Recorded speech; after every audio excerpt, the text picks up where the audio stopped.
Keeping track of the shapes and the movement that could be happening in a water scene could be a real challenge.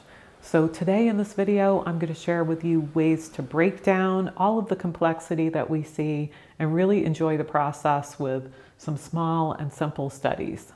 My plan was to do just a rock demo, but then to me, what are rocks without water adjacent to it? So that makes me excited to paint, and that's an important part of making a painting as well as knowing what will motivate you to get out your equipment and get started. So now that we have rocks and water on the agenda, let's take a look at the ideas I have for you and making a painting. For making a good painting, choosing your reference wisely is a very critical step in the process. Here we're going to take a look at really complicated scenes and how to break them down and make them simple. We need to review this quickly before we get started with our basic and simple demo to understand how even the most complex scene can be broken down and made manageable. I'll show you a few paintings I've done of this particular waterfall that you see here to give you ideas on how I apply my concepts of light versus dark.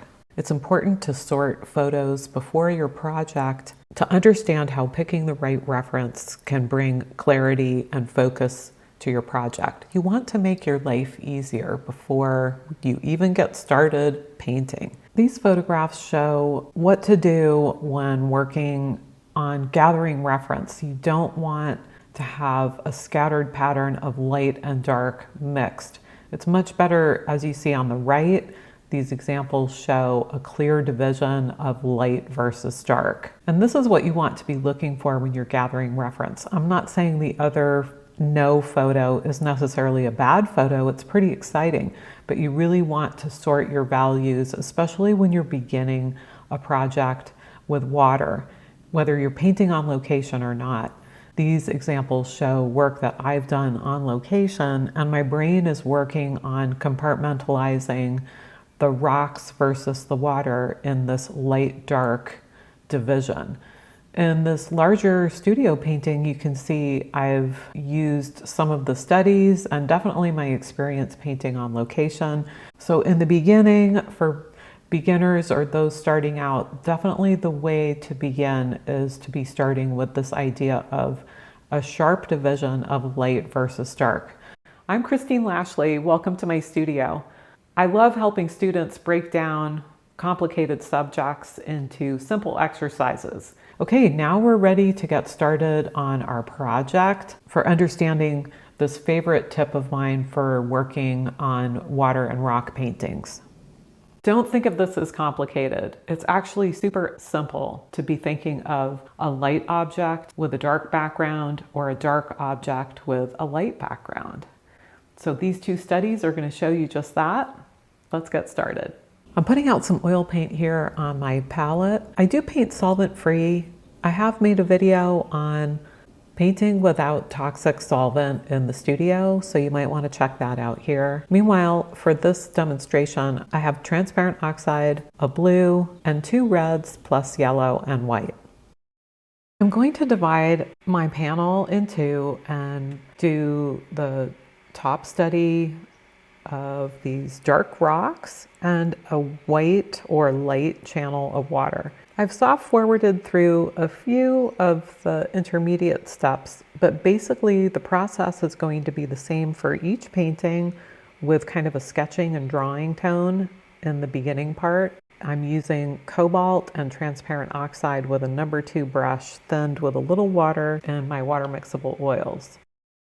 I pay attention to the structure of what is happening. It's kind of like stairs. We have these kind of 3 main segments and it's a stair step down. So I want to leave the white alone and work in these dark tones to really establish the core dark of the rock. I'm going to pinch out some of the paint.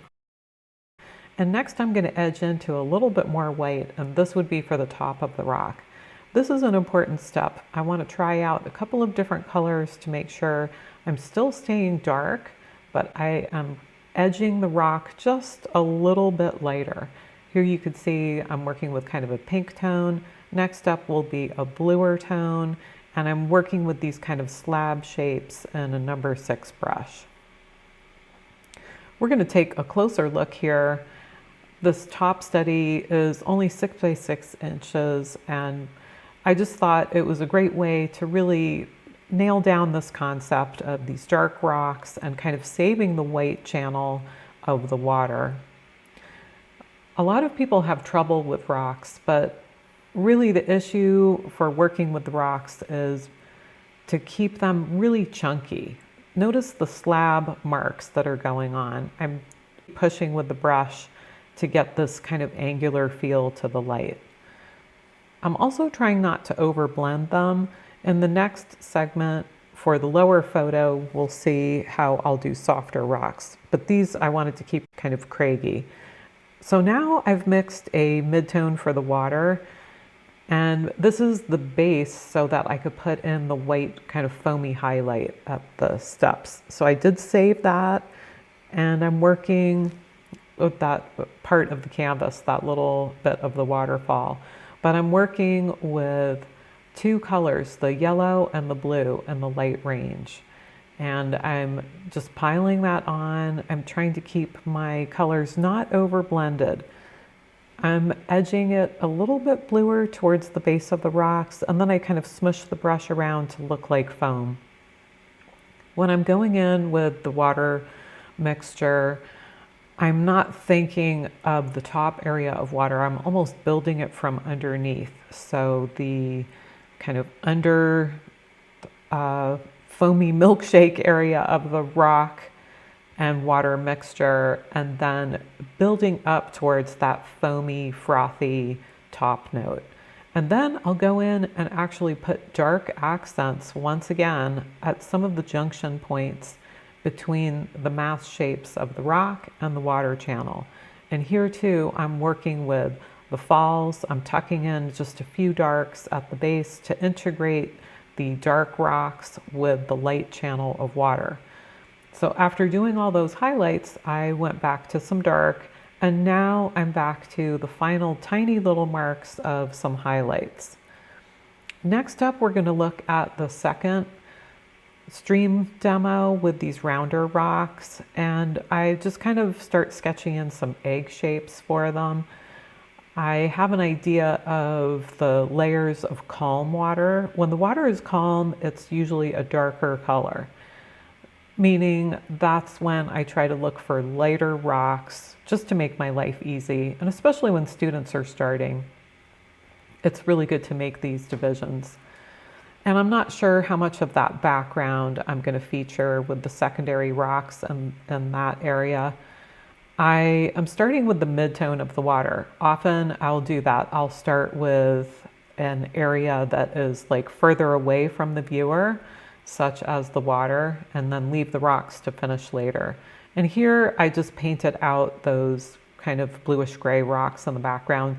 They weren't really adding anything to the study. And I like the idea of the fade of kind of an amber color for the near shallow water going back to the blue. And then with the towel, I was able to just scratch out some of those rocks. That's a great look. And I took that same blue and made some cast shadows for the area of the rocks that are casting that shadow onto the shoreline. And next I'm working on the sand color. Well, it's not really sand. It's more like a, rocky beach, but that feeling of the shallows, and then the beautiful kind of slice of color where the rock is submerged into the water.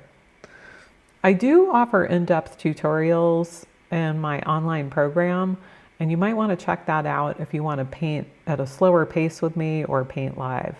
And I would welcome comments down below on how you've approached painting water. In the beginning part, I showed a lot of different media that I use. I don't really have a preference, oil versus watercolor. I'm still learning with gouache, and that's a work in progress. But it's good to try out different media, and I hope this oil painting demo gives you some ideas to try out on your own. You can see I'm working pretty slowly with the brush to try to work around that curve of the rocks. Notice too the importance of warm and cool colors. You could see them built there on the palette, and I am pushing in the cool on the edge of where the water laps onto the shore. And last was actually the rocky shore. I didn't know, was that lighter, darker? I was kind of finding my way with that. And in the end, I decided, well, this is just going to be made of like a jumble of dots. So I went for texture versus color shift.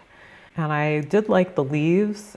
Notice too, I kind of added some orange into the water because I decided that I felt like, even though it's a little mini painting and I'm just doing an exercise on the light rocks, I just felt like I wanted the continuity of that orange moving back into the distance. Next, I'm going to do dark and light, just like I did on the top study, just to embellish where the rocks meet the water with these little dark notes and light notes. And finally, some flickering highlights on the top of the water. And voila, then we made rocks and water ×2. Water is one of my favorite things to paint. So I hope you give these exercises a try. And do remember to just keep it simple with light versus dark. And then the medium tones seem to fall right into place. Do like and subscribe. It helps my channel to grow. Thanks for being here and watching. And until next time, happy painting.